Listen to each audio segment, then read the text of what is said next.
C'est un honneur pour moi d'être avec vous ce soir. Tous les ans, en janvier, j'attends avec impatience l'annonce du nouveau thème des activités d'échange. Néanmoins, je prends toujours un moment pour me demander si j'ai bien acquis les leçons du thème de l'année précédente. Prenons un moment pour revoir les derniers thèmes.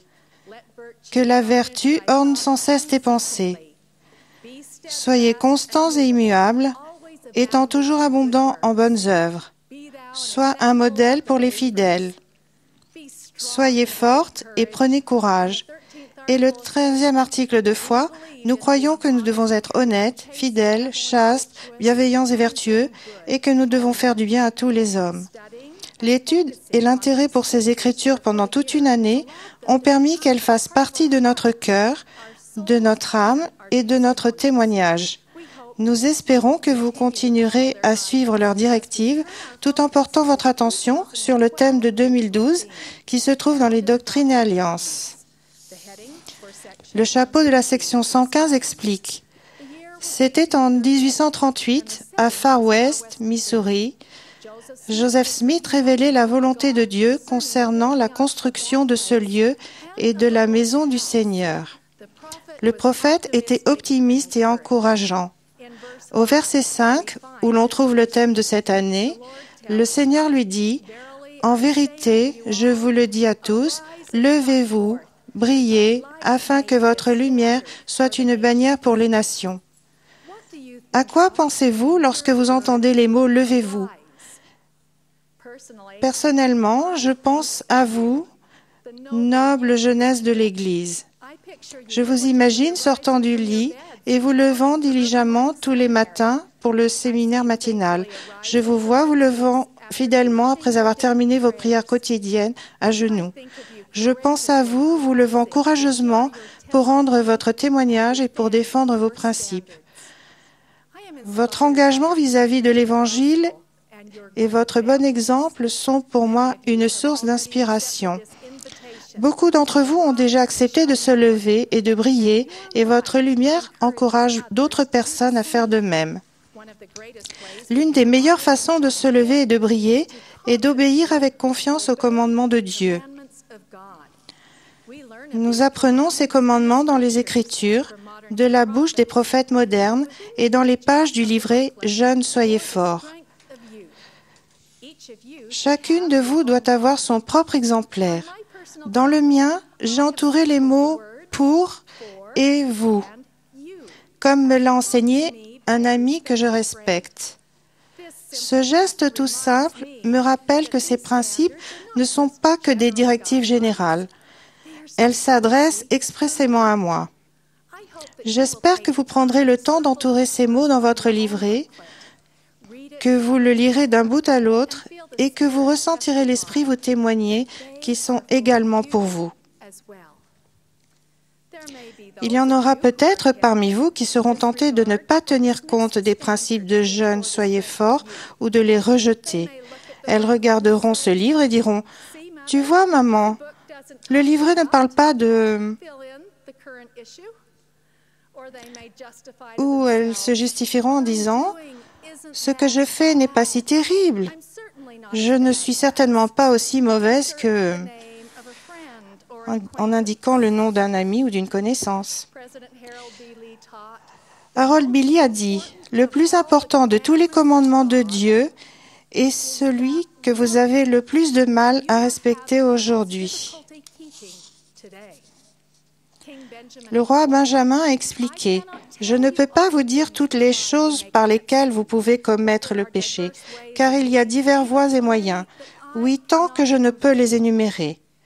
Si vous avez du mal à respecter ces principes et ces commandements, je vous recommande de rechercher de l'aide dans l'Évangile. Lisez les Écritures, passez du temps à consulter le site web officiel de l'Église, lds.org, pour trouver des réponses à vos questions. Parlez à vos parents, à vos dirigeants de l'Église et à ceux qui brillent en vivant selon l'Évangile. Priez. Ouvrez votre cœur à votre Père céleste qui vous aime. Utilisez quotidiennement le don du repentir. Rendez service aux autres. Et surtout, écoutez les murmures du Saint-Esprit et obéissez-y. Le président Monson nous exhorte tous en ces mots. Mes jeunes amis, soyez forts. Vous savez ce qui est bien et ce qui est mal, et nul déguisement, aussi attrayant soit-il, ne peut changer cela. Si vos prétendus amis vous pressent de faire quoi que ce soit que vous savez être mal, vous, soyez celui qui défend le bien, même si vous êtes le seul à le défendre. Notre Père céleste ne veut pas que nous regardions vers le monde et suivions ses tendances toujours changeantes. Il veut que nous regardions vers lui et suivions ses directives immuables. Il veut que nous vivions selon l'Évangile et dirigions les autres vers cet Évangile en fixant des principes élevés. Les Écritures donnent de nombreux grands exemples pour illustrer cette idée. Le livre des Juges, dans l'Ancien Testament, parle de Samson. Samson est né avec un grand potentiel. Il a été fait cette promesse à sa mère. Ce sera lui qui commencera à délivrer Israël de la main des Philistins. Mais en grandissant, il regarda davantage les tentations du monde que les directives de Dieu. Il fit des choix parce qu'ils lui plaisaient, non parce qu'ils étaient justes. Les Écritures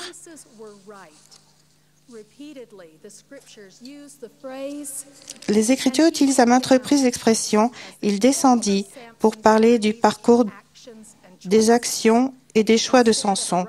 Au lieu de se lever et de briller pour atteindre son grand potentiel, Samson fut vaincu par le monde, perdit le pouvoir qui lui venait de Dieu et connut une mort tragique et précoce.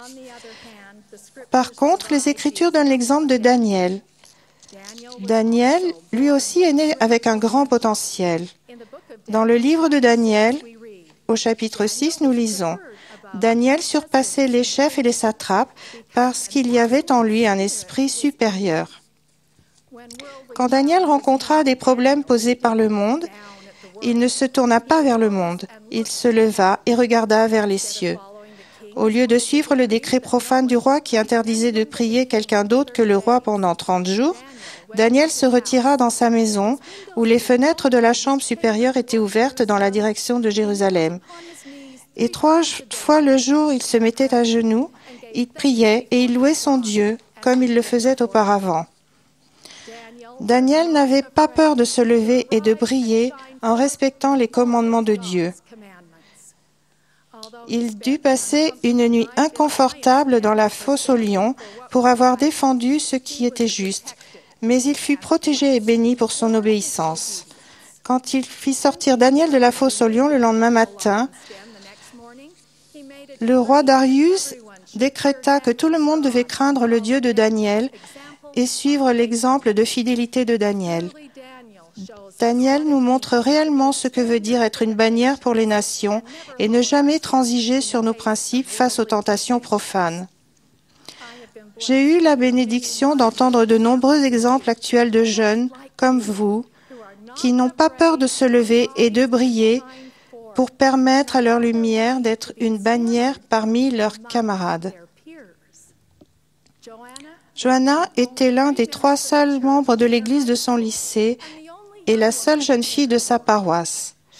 Elle a pris l'engagement personnel et envers le Seigneur de ne jamais utiliser un langage grossier.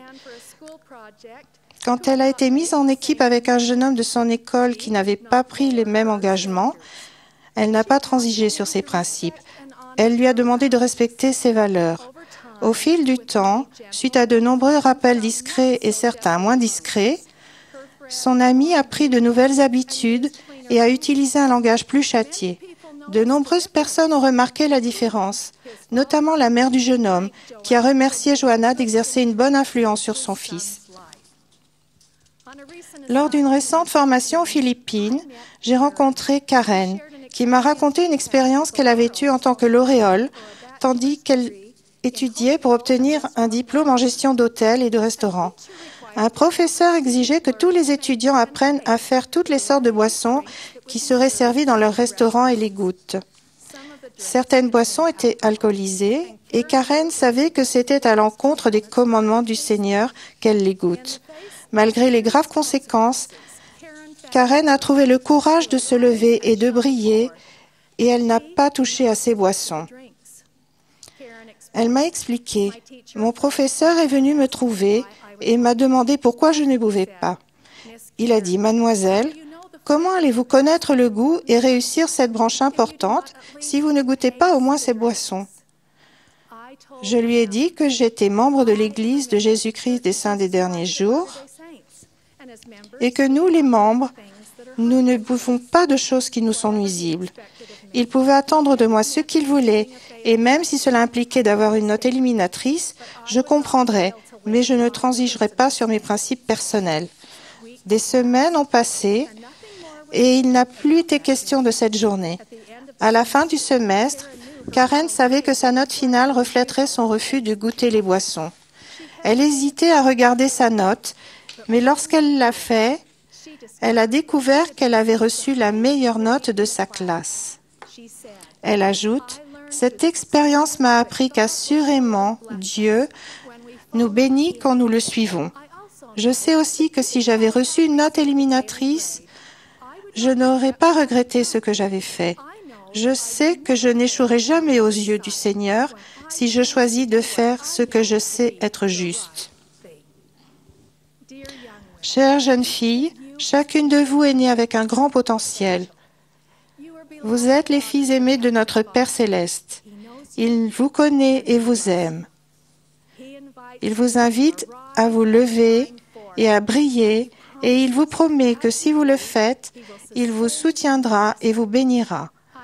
Je prie pour que chacune d'entre vous trouve le courage d'accepter son invitation et reçoive ses promesses. Au nom de Jésus-Christ, Amen.